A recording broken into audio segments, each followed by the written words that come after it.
back to Pastels with Avon. A super tip for you.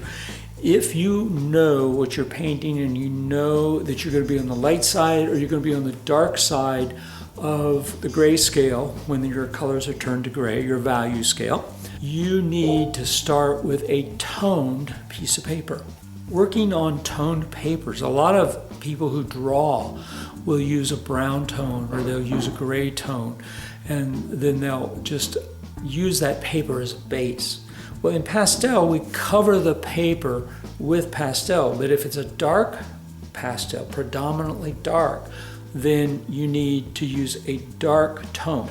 If it's predominantly light, you need to use a light tone, because everywhere you have darks, you'll end up with these little skips and jumps when you're trying to create something that's dark and subdued to have these bright things pop through. And the same is true if you want something light and you've got these dark things popping through.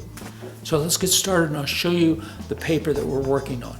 So all I've done is wipe off the old pastel by using this alcohol.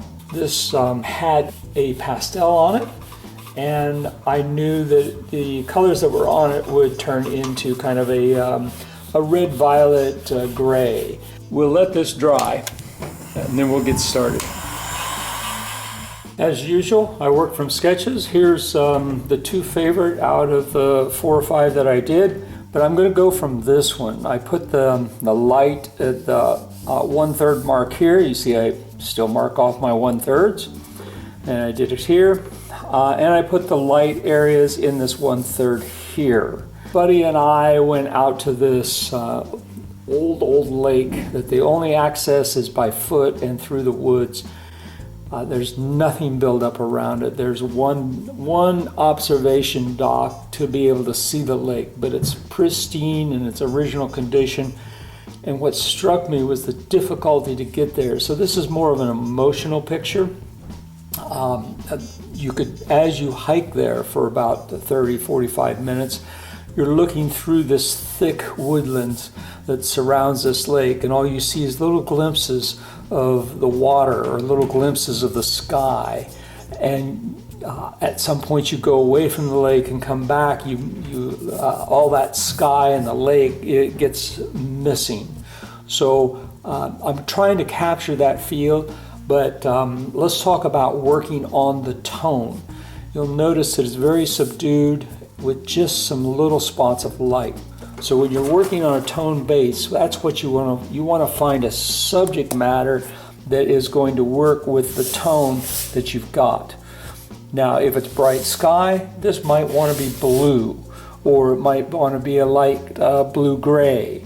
But in this particular case, it's woodlands. It was a rainy day. I want this to be very subdued with the light coming through, peeking through. So I'm going to focus more on how I'm handling this toned background and my thinking as I construct this.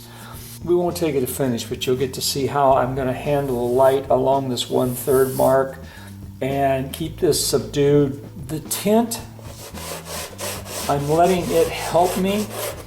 I can just lightly put on reds and violets if I'm going to use that in the foreground here, and this tint will help me. I'm not having to overcome a beige or a light color as my substrate, since this is going to be more subdued. In 80 or 90% of this image is going to be dark. And I'm going to get some blues and grays up in the sky, but for right now I'm going to use some blue violets down in here and create some of this woodland. The goal here is to use this toned paper and plan ahead and use that dark gray tone, that violet, that I knew I would get when I washed out an old painting. Up in here we'll have some dark cloudy skies coming through some of the tree branches. But again, this is an area, I'm not going to come up and put all these marks in. These marks for tree trunks and the different size tree trunks that were in the drawing. If I start doing that, then the whole painting I'm going to have to paint around those tree trunks. So it's just better to think in terms of the background shapes, the foreground shapes, knowing that we're going to use these tree elements a little later in the painting process. And again, these gray colors that these will eventually turn into, these gray colors in the foreground will help us with that gray background, not have a bunch of little white spaces that will pop through like lint. That's the problem when you have a light substrate and you don't get all those nooks and crannies filled. You get the little white spots in all your darks, and to me it looks like lint. So at this stage of the game, I'm taking my pipe insulation and I'm going to, in order to keep that light area, not get it muddied up yet. So I'm planning ahead, and the toned, this is a case where toned substrate works best, is when you are trying to just make subtle differences in the majority of the area and just have some peaking little highlights coming through. We will put all those dashes in between tree trunks at the end to brighten it up. But right now our goal is just large shapes and using this toned, gray toned paper. And you can have any tone. You could use acrylic, you could use watercolor, if you've got enough saturation. But if you know what your subject is, like I know what this subject is, sometimes I don't. Sometimes I just let the painting do what it wants. But this time, I know I want to get this kind of light peeking through. So I'm able to plan ahead on this painting. Not every painting you can, but when you can, and you know you have a large percentage of light and you have a large percentage of shaded area, you can make a decision to start with a light ground, or as I did, a dark gray ground, or some other color. I've done paintings where I've had oranges and yellows, bright yellows as the ground, because it's on the lighter side. You can see those skips and dumps, and because it's already been used once to paint a picture, I've got my texture underneath here. But if it was not textured and you like to paint on texture, then at this particular point I would use gesso instead of the foam in order to fill in those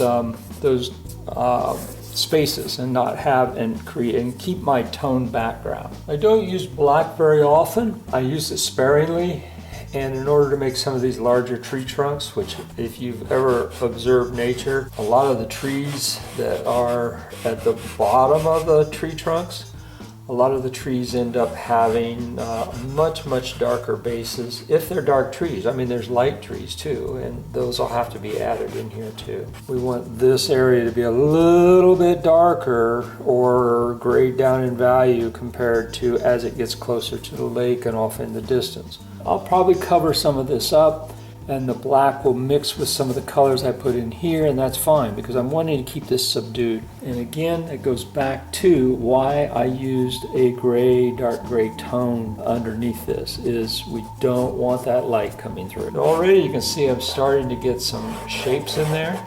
All right, I'm gonna just start adjusting this, but I think you've got a good idea on why we are using a dark ground and how to plan ahead on that. Because I used yellows and oranges in the background, I can put this little violet over it, and that's going to start to gray that brightness down some. And remember, these trees across from the lake, that we're looking through a bunch of trees here, but there's a bunch of trees across on the other side of the lake. And because they're further back, they go a little bit gray on us, especially in my part of the country. But you notice, tone background, when I rub this in, is coming through, and we're going to be able to knock down. What I'm really trying to do is I'm trying to narrow that gray value down. And look, that sharp orange that we had is now starting to blend in a little bit more. It's more tonalistic. But again, because I started with a substrate that was a dark gray value, now I'm getting the ability to bring the values closer to one another, except for that highlight and the base of these trees. So it's all about layering at this point. So let me continue to build the layers and get these trees where you can just barely see the separation of the trees and the undergrowth, and then all the branches that will be up in this area. There are all these subtleties in these nooks and crannies from the texture. That's what I'm after, are those subtleties, that process.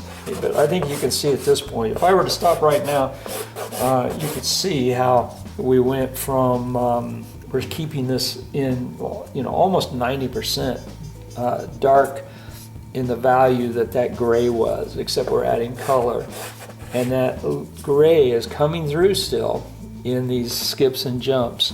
If you don't use texture, then you're going to be doing it with mark making. You're going to put different colors over that gray substrate. You're going to be doing this, little thin marks and of different values, and leaving spaces in between where the gray comes underneath. That's why I use this texture. I just love the fact that I can put these textures in here.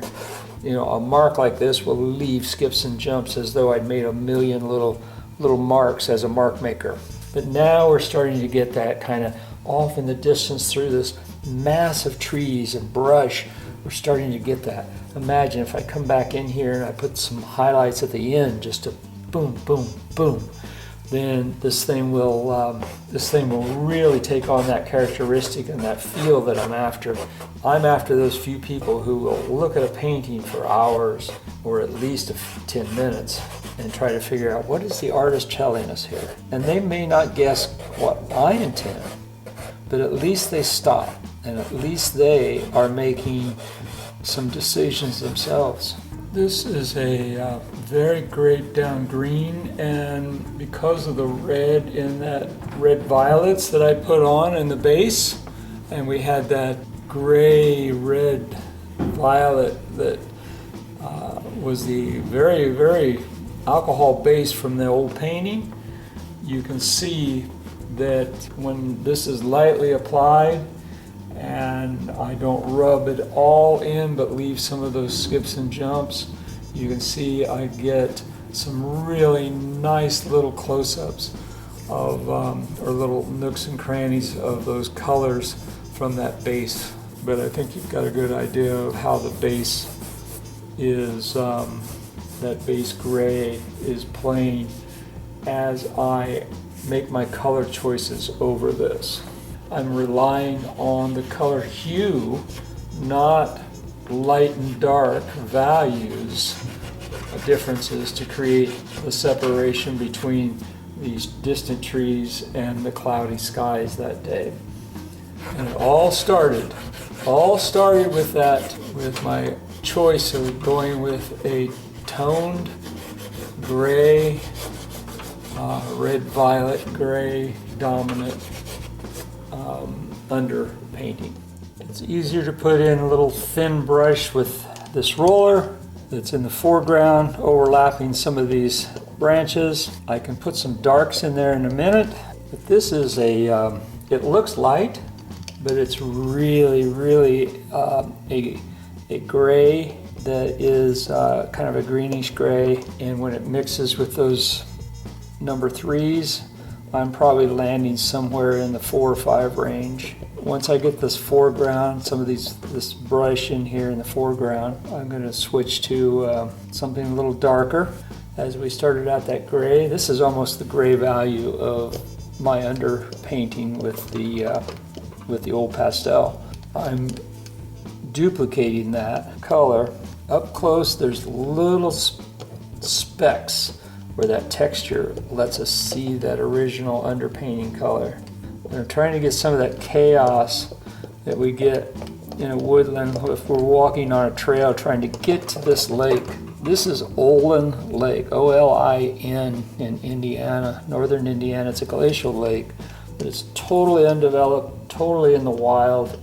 It really gives you a sense of what these lakes look like prior to the development that we see around them today. I've switched now, but it's a neutral gray extra dark number 2.